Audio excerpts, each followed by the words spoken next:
at Workshop 2016. I'm with the keynote speaker, Fredi Lajvardi. Welcome, Fredi. Thank you. Fredi, you have a very unique story. You worked with some underprivileged kids to get them to achieve. Could you just briefly explain to us about that? Yeah, we basically were looking at entering this robotics competition as a learning experience to kind of use the springboard off to come back and try to do better. Turns out that the approach we used actually gave us a little bit of an advantage, and we ended up winning the competition. And my life and the students' life and students that are at the school, the lives have changed forever.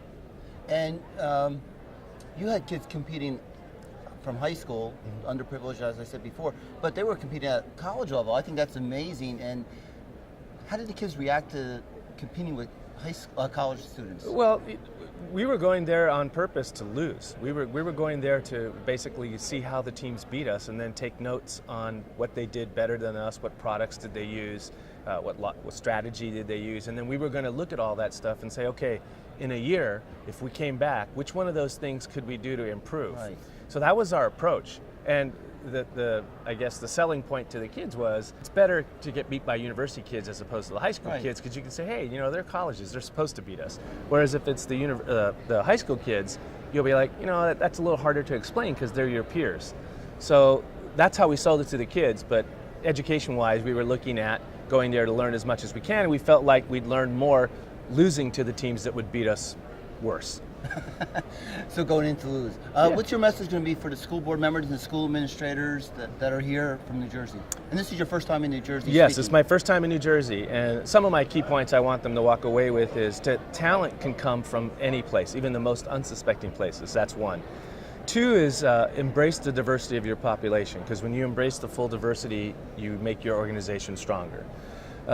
Three would be, out of all the educational reforms, the thing as a teacher, as an educator, that I see that's always missing, and yet I find it's the key point is, what are you doing to inspire and motivate the teacher, and what are you doing to inspire and motivate the kids?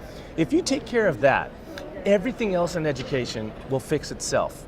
It's that lack of inspiration and motivation that no matter what other policies you do, you're only going to see incremental changes and you won't see a sea change or a revolution or anything in education.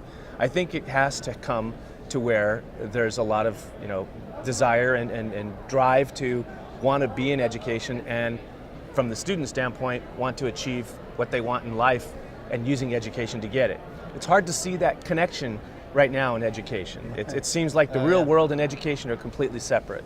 Well, I would agree. Inspiration and motivation, if you have that down, everything else will follow. I want to thank you. I'm looking forward to your presentation, and I know our membership is too. Well, thank you very much. Take care. Thanks, Fredi.